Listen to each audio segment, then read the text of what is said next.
মই পুনৰ এবাৰ আপোনালোকক অনুৰোধ জনাব বিচাৰিছোঁ, পদুম ফুলৰ ছবিত ভোট দি নৰেন্দ্ৰ মোদী ডাঙৰীয়াক তৃতীয়বাৰৰ কাৰণে প্ৰধানমন্ত্ৰী বনাবলৈ অনুৰোধ জনাই মই মোৰ দুআষাৰ ইয়াতে সামৰণি মাৰিছোঁ।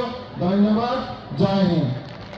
বৰুৱা ডাঙৰীয়া, মণ্ডলৰ সভাপতি ৰঞ্জিত পাৱে ডাঙৰীয়া, জিতু তাছা ডাঙৰীয়া, কল্যাণী শইকীয়া ডাঙৰীয়ানী, প্ৰফুল্ল দেউৰী ডাঙৰীয়া, জয়কৃষ্ণ দাস ডাঙৰীয়া, সুশান্ত খাটনিয়া ডাঙৰীয়া, নিৰানন্দ টাইট ডাঙৰীয়া, জিতেন্দ্ৰ দেখিছোঁ জনজাতীয় অজনজাতীয়। মোদী কোভিডৰ পৰা আমাক কি দিছে? 5 কেজি চাউল আমাক বিনামূলীয়াকৈ দিয়ে। তাৰমানে ৰাতিপুৱা আমি ভাতটো যেতিয়া বনাওঁ, চাউলটো কোনে দিছে? মনত পৰে নৰেন্দ্ৰ মোদী, হয় নে নহয়? কোনটোত বনাওঁ? গেছত বনাওঁ। গেছটো কোনে দিছে? বোলে নৰেন্দ্ৰ মোদীয়ে দিছে। কাক জিকাব লাগিব? প্ৰধান বৰুৱা। ৰাতিপুৱাৰ পৰা গধূলিলৈ আমাৰ কাৰণে কাম কৰে, ৰাইজৰ কথা চিন্তা কৰে, আৰু তেনেকুৱা এজন প্ৰাৰ্থী প্ৰধান বৰুৱা ডাঙৰীয়াক আমি লখিমপুৰ লোকসভাৰ পৰা 5 লাখতকৈও বেছি ভোটত আমি বিজয়ী কৰি পঠাই দিম। হ'বনে নাই? নাওবৈচাৰ পৰা 50,000, ৰঙানদীৰ পৰা 50,000, 1 লাখ ভোট এই দুটা সমষ্টিৰ পৰা, পাৰিলে অলপ বেছি কৰি। হ'বনে নাই? হ'ব। ইলেকশ্যনৰ পিছত মই খবৰ ল'ম দেই কিমান হ'ব। ঠিক আছে। শ্ৰদ্ধা ৰাইজ লাগিছে। সকলোকে মই বহাগ বিহুৰ বহুত বহুত মৰম, শুভেচ্ছা আৰু শ্ৰদ্ধা যাচিছোঁ। সকলো ভালে ৰাখক আৰু আপোনালোক সকলো পৰিয়ালত সুখ আহক, শান্তি আহক, সমৃদ্ধি আহক, মানুহৰ মাজত মিলা প্ৰীতি বাঢ়ক, আমাৰ অসমখন আগুৱাই যাওক। আজিৰ সভাত আমাৰ মাজত উপস্থিত লখিমপুৰ লোকসভা সমষ্টিৰ প্ৰাৰ্থী প্ৰধান বৰুৱা ডাঙৰীয়া, বিধায়ক মানৱ ডেকা ডাঙৰীয়া, ফণীধৰ বৰুৱা ডাঙৰীয়া, ৰঞ্জিত পাৱে, জিতু তাছা, কল্যাণী শইকীয়া, প্ৰফুল্ল দেউৰী, জ্যোৎকৃষ্ণা দাস, সুচন্দ্ৰা খাটনিয়াৰ, জিতেন দত্ত, দুল শইকীয়া, দীপক বৰদলৈ, বসন্ত বৰা, দেৱৰঞ্জন মৰাক, সঞ্জীৱ দত্ত, সূৰ্য বৰা, জগদীশ গুপ্তা, দীপেশ্বৰ গগৈ, গহীন মৰা, লাচিত বৰুৱা, গোবিন্দ শইকীয়াকে আদি কৰি মঞ্চত উপবিষ্ট বিশিষ্ট ব্যক্তিসকল, আই মাতৃসকল আৰু যুৱক যুৱতী, বন্ধু বান্ধৱীসকল, বিহু আহিব। বিহুৰ পিছতে কি আহিব? ইলেকশ্যন, হয়নে নহয়? ইলেকশ্যন আহিবনে নাই? বিহু আমাৰ জাতীয় উৎসৱ আৰু ইলেকশ্যন হৈছে গণতন্ত্ৰৰ উৎসৱ, আৰু দুয়োটাই আমাৰ বাবে গুৰুত্বপূৰ্ণ। 19 তাৰিখে আমি ভোট দিম। কাক প্ৰধানমন্ত্ৰী পাতিম আমি? একদম ডাঙৰকৈ ক'ব লাগিব যাতে ডিঙিত শুনা পায়। কাক প্ৰধানমন্ত্ৰী পাতিম? এতিয়া নৰেন্দ্ৰ মোদী ডাঙৰীয়াই দূৰ কৰিছে।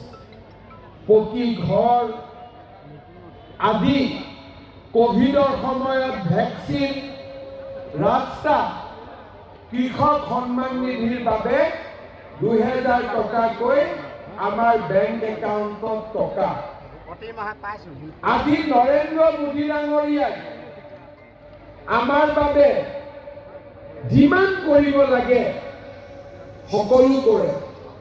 এতিয়া যেতিয়া বেমাৰ হয়, মই মেডিকেলত যাওঁ, আগতে হেল্থ মিনিষ্টাৰ আছিলোঁ, এতিয়াও মেডিকেলত যাওঁ। মেডিকেলত মানুহ লাইন কৰি থাকে, লগত হাতত এখন কাৰ্ড থাকে। কি কাৰ্ড? আয়ুষ্মান ভাৰতৰ কাৰ্ড। এতিয়া বেমাৰ হ'লে মানুহে টকা ধাৰ নকৰে, প্ৰথমতে আয়ুষ্মান ভাৰতৰ কাৰ্ডখন ব্যৱহাৰ কৰে, 5 লাখ টকালৈকে বিনামূলীয়া। আজি চিন্তা কৰক যে অন্নমুঠিৰ পৰা, গেছৰ চিলিণ্ডাৰৰ পৰা আমাক আয়ুষ্মান ভাৰতৰ কাৰ্ডৰ পৰা কোনে দিছে? নৰেন্দ্ৰ মোদীয়ে দিছে।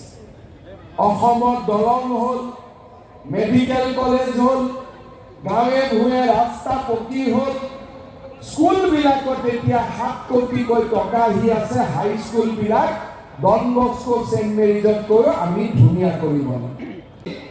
এই যে আল্লাহ দিলে বুলি কয়, ভগৱানে দিলে বুলি কয়, এইটো নহ'ব। বাচ্চা 2টা বা 3টা, এনে 2টা থাকিলে হয়, তথাপিতো মই এটা বেছি কৰি দিছোঁ, 3টা হ'লে হৈ যাব।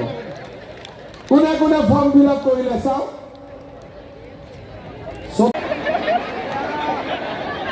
আচ্ছা, কোনে কোনে নিদিয়ে হাত দাঙক এইবাৰ। এতিয়া যে গিৰিয়েকসকলক আপোনালোকে পইচাটো নিদিওঁ বুলি কৈছে, গিৰিয়েকবিলাকে যদি বিজেপিত ভোট নিদিয়া হৈ যায়, তেতিয়াতো লেঠাটো লাগিব।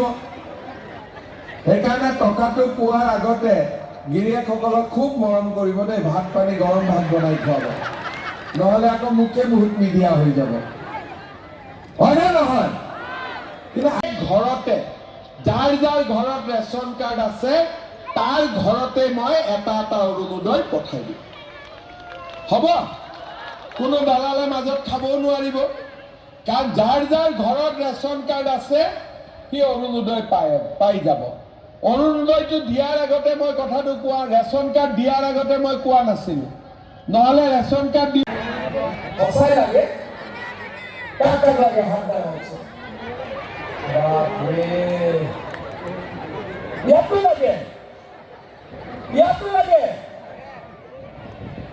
এবাৰ তেতিয়াহ'লে দিবই লাগিব আৰু, হয়নে?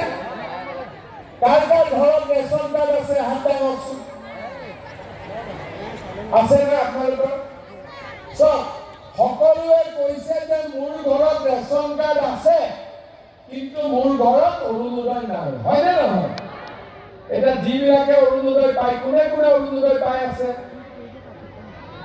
আচ্ছা, পোৱাবিলাকে যেতিয়া টকাটো পাই, নোপোৱাবিলাকৰ মনটো বেয়া লাগে নে নালাগে? কিমান বেয়া লাগে? বহুত বেয়া লাগে না? আমি বিজেপিত আহি আছো, অৰুণোদয় পোৱা নাই। গিৰিয়েকবিলাকেও কয়, এই বিজেপিত ঘূৰি আছে, তাৰ অৰুণোদয় ৰাখিব পৰা নাই। হয়নে নহয়? কয়নে? অলপ অলপ লাজো লাগে। সেইকাৰণে আজি মই কি কৈছো যে আপোনালোকৰ যিবিলাকৰ অৰুণোদয় নাই, এই বছৰৰ ভিতৰতে মই সকলোকে অৰুণোদয় দিম।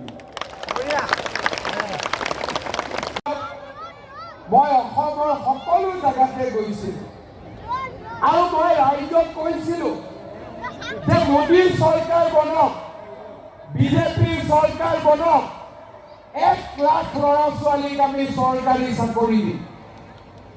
মোক মানুহে বিশ্বাস কৰা নাছিলে। লাহে লাহে চৰকাৰ হ'ল। আজি 3 বছৰ হৈ গ'ল, 1 লাখ ল'ৰা ছোৱালী আজি চৰকাৰী চাকৰি কৰে। দালালক পইচা দিব নালাগে। চাকৰি কোনে পায়?